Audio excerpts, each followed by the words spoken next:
Bezrat Hashem Yitbarach, on va étudier les dynimes de Mishloach Manot. C'est marqué dans le texte de la Megillah, Mishloach Manot Ish le Re'eu. C'est-à-dire comme Mishloach Manot Ish le Re'eu, et le fait d'envoyer des manotes, les manotes ça veut dire des choses comestibles, Ish le Re'eu, un homme, envers son prochain. Voilà donc une des 4 mitzvot qui est particulière à la fête de Purim. Et bien sûr, avant même de dire les raisons pour lesquelles on donne ces Mishloach Manot, on va se poser la question essentielle, c'est se dire, mais puisqu'on fait la tzedaka et qu'on a la misère d'aimer son prochain tous les jours de l'année, qu'est-ce qu'il y a de spécial pour qu'on appelle ça Mishloach Manot le jour de Purim? A priori, c'est pas moins ou plus une mitzvah que tous les jours de l'année. La réponse à cette question, c'est que le jour de Purim, c'est le renversement, et la réponse à l'accusation d'Aman. Or, Aman al-Rasha, ce qu'il a fait, c'est qu'il a voulu dire que Yesh No'am Ehad Mefuzal Mforad. On est dispersé, on est désunis. C'est pourquoi, lorsqu'on veut répondre à cela, bien on doit parler d'union. D'ailleurs, le Manot Alevi, Shlomo Alkabetz, l'auteur du fameux Lechadodi, nous dit que la raison pour laquelle on donne le Mishloach Manot, c'est pour augmenter la fraternité, l'amour, le rapprochement avec autrui, avec un autre Ben Israël. Première raison donc de cette mitzvah, et qui rend singulière cette mitzvah, est particulière au jour de Purim, c'est ce qu'on appelle la achva, le fait d'ajouter l'amour entre Am Israël. Deuxième raison, c'est la raison du Trumat HaDeshen. Trumat HaDeshen, c'est un sage de l'époque du Moyen-Âge qui a précédé le Beth Yosef, puisqu'il est cité souvent dans le Beth Yosef, qui dit qu'en réalité c'est parce qu'il arrive que quelqu'un n'ait pas les moyens de faire Seudat Purim. Or, parfois on a la gêne de demander, mais c'est quand même une obligation. Donc, la mitzvah du Mishloach Manot vient prévenir de ce problème, en faisant que comme tout le monde va échanger des mets et des plats, il n'y aura personne qui se retrouvera sans avoir des moyens d'accomplir la mitzvah de Seudat Purim, donc du festin de Purim. Alors, bien entendu, d'après ce qu'on est en train de dire, le top du top quand on va faire la mitzvah du Mishloach Manot serait d'envoyer des mets qui permettent d'accomplir la mitzvah de Seudat Purim. Auquel cas, on sait que la Seudat Purim, a priori, c'est mieux de la faire avec autre chose qu'un tout petit chocolat et une petite canette de jus. Mais a priori, ce qui aurait été le top du top, c'est d'envoyer quelque chose avec de la viande et du vin, c'est-à-dire, comme par exemple c'est l'habitude chez les Syriens, d'envoyer carrément des gamelles avec un bon couscous, une bonne daf, une kaila, enfin, des gens ils reçoivent, et puis ça vraiment ce qu'il faut pour pouvoir faire la fête. Quoi qu'il en soit,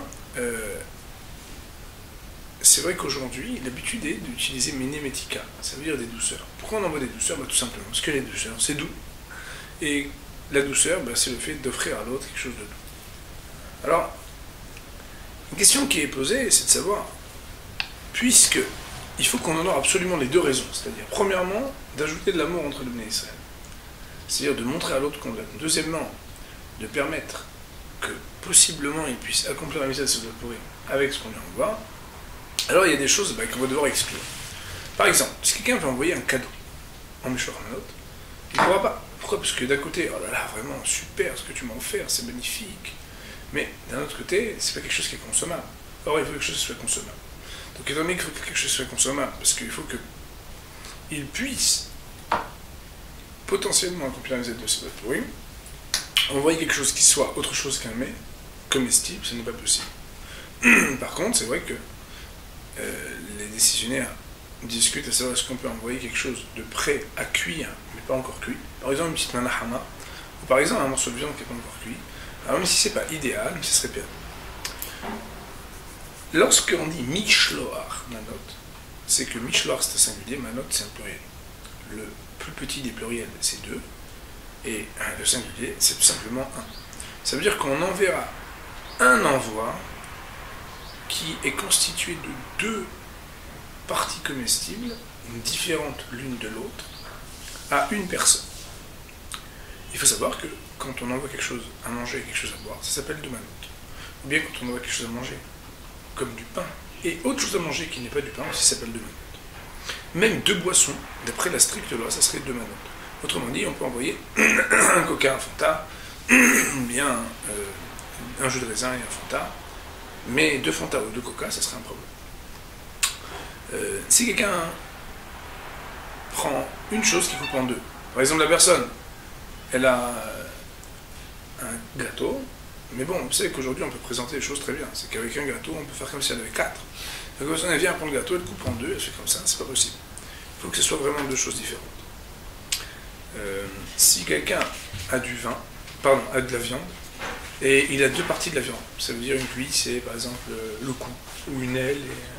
Alors, étant donné que les goûts sont différents, et que dans différentes halakhot, comme par exemple Borer, dans Shabbat, etc., ben, on n'aura pas le droit de trier ou de laisser ceci pour cela, alors à partir du moment où ce sont deux morceaux, par exemple de la viande, qui ont un goût différent, alors ça sera considéré comme deux manot.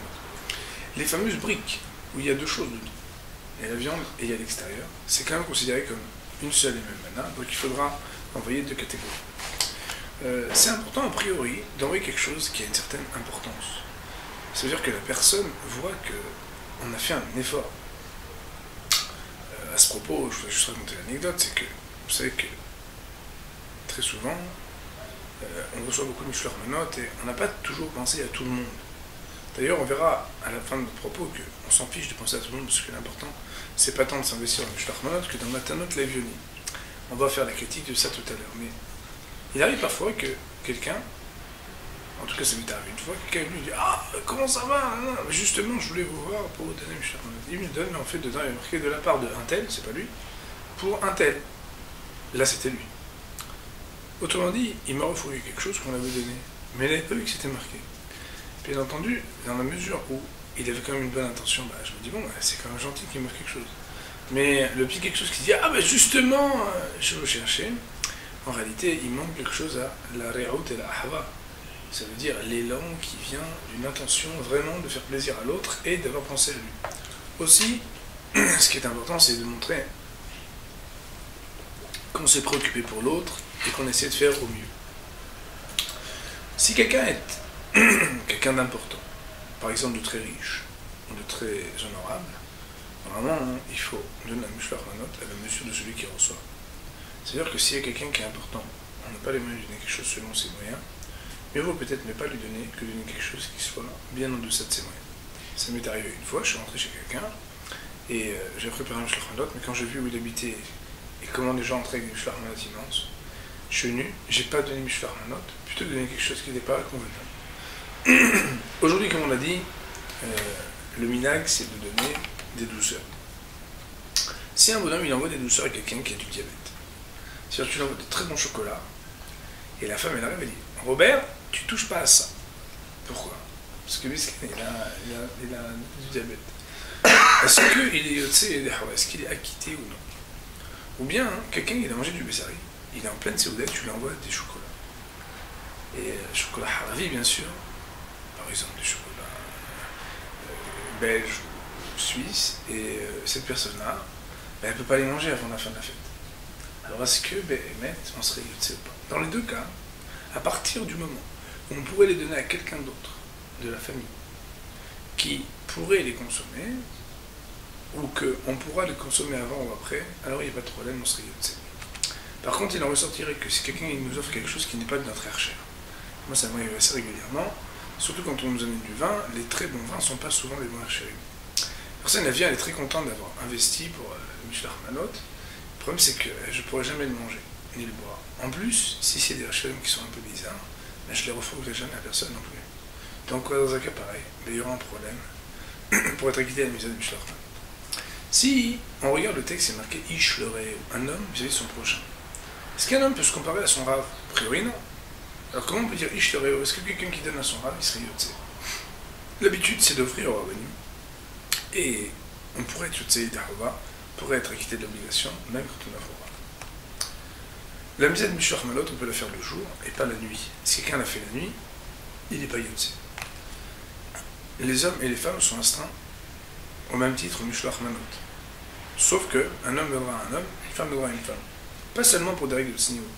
Parce que, étant donné qu'il existe des cas où une femme qui ne serait pas mariée, qui serait divorcée, qui serait veuve, en recevant un cadeau d'un homme, elle pourrait être safek kiddushin. Elle pourrait, dans des cas de considération, savoir est-ce qu'elle aurait besoin d'un guet ou non.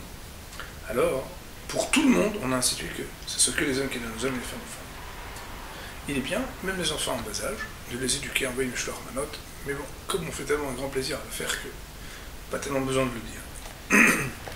Lorsqu'on a des difficultés financières et qu'on est très pauvre, alors on aurait le droit, d'après la stricte loi, d'échanger les Mishloach Manot en fixant qu'on les échange. En disant voilà, je te donne celui-là, quand j'ai plus rien pour manger, est-ce que tu me donnes l'autre? Il n'y aurait pas de problème de le faire, même si c'est pas idéal. Il y en a qui disent que Mishloach Manot c'est le mot shaliach, qui veut dire que c'est uniquement avec un shaliach, avec un émissaire. D'après la stricte loi, ce n'est pas du tout obligatoire. Et donc, on pourra soit le faire par un shaliach, soit le faire sans shaliach, sans envoyer. Il faut savoir qu'il y a des gens à qui c'est plus classe et plus mekrouba d'envoyer qu'un shaliach. Il y a des gens à qui, au contraire, ils seront beaucoup plus contents que tu viennes boire un petit verre avec eux. Chacun les filles à la seule chez eux. Maintenant, si quelqu'un, on était fâché avec lui, on avait un Mishloach Manot, et le fils il revient, il dit voilà, papa, je l'ai amené, il a dit non, c'est non. Est-ce qu'on est yotzei des hawa des Mishloach Manot? A priori, on a voulu lui montrer la hawa, mais ça n'a pas entraîné la fraternité, au contraire. Et puis c'est énervé. Donc, dans un cas pareil, on ne serait pas yotzei des hawa. Ça veut dire aussi que si on envoie de manière anonyme, il ne sait pas qui c'est qui l'a reçu. On ne serait pas non plus aussi yotzei des hawa. Plus que ça, c'est que si jamais on n'est pas sûr qu'il va être là-bas quand il va le recevoir, et que peut-être il va le recevoir le lendemain, on ne serait pas non plus acquitté. Donc il faut faire en sorte de vérifier comment on fait la mitzvah. Même si on a le droit d'envoyer avec un shaliach, et que d'habitude les shliachim, il faut que ce soit un grand, juif, adulte, etc., concernant Mishloach Manot, on peut envoyer par intermédiaire de ceux qui d'habitude ne sont pas bons pour shliach, ça veut dire un katan ou même un goy, il n'y a pas de problème. Si quelqu'un, je l'ai envoyé faire sa shliachut, et qu'il était encore sobre, bien sûr, cette personne-là, je l'envoie, mais je n'ai pas pu vérifier. Alors bon, on va lui envoyer des SMS tous les 5 minutes pour savoir ce qu'il a donné ou pas. À partir du moment où il est parti pour ça, c'est ce qu'on appelle Hazaka Shaliach Oseh Shlichuto. Il y a un présupposé que quand quelqu'un lui demande de faire quelque chose, s'il est shliach, il le fait. Et s'il n'a pas fait? S'il n'a pas fait, il y aura un problème. S'il n'a pas fait, il y aura un problème. Maintenant, si quelqu'un... il faut savoir que la mise à Mishloach Manot, on doit le faire normalement avant le Mishté. Pas seulement parce qu'après on est en état d'ébriété très rapidement et qu'on ne sait pas vraiment à qui on envoie, à qui a reçu, etc. Mais c'est parce que avant de faire la soda, on doit accomplir la mise à jour. Si quelqu'un il envoie le Mishloach Manot à un pauvre, il aura accompli 2 mitzvot. Mishloach Manot et en même temps Matanot Levioni. Sauf que Mishloach c'est au singulier, alors que Matanot Levioni c'est au pluriel. Donc, Matanot Levioni, il faudra envoyer un deuxième Matanot Levioni, mais un deuxième pauvre, mais d'une pierre deux coups, il a envoyé Mishloach Manot à un pauvre, il a fait en même temps Mishloach Manot, s'il a envoyé bien entendu 2 Manot, selon les règles qu'on avait citées plus haut, mais en même temps, il a fait Matanot Levioni, mais à un des pauvres. Bien entendu, il faut que c'est une certaine valeur. Si un bonhomme, il habite à Ramot, ou à Maladoum, il est donc pas loin de Jéru, mais il a la lecture de la Megillah le 14. Et il voudrait envoyer une Mishloach Manot à un copain qui est au Jérusalem. Parce que lui a l'obligation aujourd'hui d'envoyer. Seulement à Jérusalem c'est le 15, donc comment il va faire? Alors, si on sait qu'il ne les mangera pas avant le 15, alors il n'y a pas de problème d'être yotzei, a priori donc de Mishloach Manot. Maintenant, il est marqué que normalement, plus quelqu'un il ajoute des Mishloach Manot, plus il a raison Mishloach. Seulement dans des poskim, ils disent quelque chose qui va faire une grande critique de ce qui est établi aujourd'hui. Vous savez qu'aujourd'hui, il y a un grand jeu où dès que quelqu'un arrive, vous avez quelque chose, je dis attends, 2 minutes, chérie, on bien. Oui. Tenez, on a pensé à vous aussi. Ça veut dire qu'en réalité, presque quelqu'un, quand il arrive, il attend qu'on lui donne le sien pour repartir. Alors moi, je vous racontais une histoire l'année dernière, un monsieur qui a aisé, qui est venu chez moi, avec un très grand monsieur. Et il est venu, je lui dis voilà, moi j'ai appris dans Mishnah Bouran et dans les poskim, qu'au lieu d'investir beaucoup dans Mishloach Manot, il faut investir dans Matanot Levioni. Donc, moi j'ai déjà été yotzei, j'ai déjà été acquitté de Mishloach Manot, mon argent je l'ai investi dans Matanot Levioni. Donc tu m'as donné une très belle corbeille, je peux te servir un petit vin, mais j'ai pas de Mishloach Manot pour toi. La personne n'a pas été vexée, elle a compris. Si on veut ajouter beaucoup de mitzvot pour un Israël, il faut être capable de réfléchir de manière pragmatique, pas de manière comme l'autre qui va me regarder. Si c'est quelqu'un de très susceptible, très fier, qui va prendre comme un affront qu'on ne lui donne pas, je ne pas dit qu'il ne faut pas lui donner. Mais essayez justement de changer un peu de mentalité. et de réfléchir que le but de la mitzvah, il est à atteindre. C'est de faire en sorte que chacun puisse avoir ce dont il a besoin. Comme quelqu'un il a déjà eu 52 Mishloach Manot, que le prochain il a les moyens. De toute façon, il ne sait même pas comment il va faire pour terminer tout ça avant Pessah. Là, on donne un de plus, alors qu'on peut donner à des pauvres. Baruch Hashem, vous savez qu'il est marqué, Kol HaPoshet Yad, le jour de Purim, celui qui tend la main, on lui donne, c'est beaucoup plus important.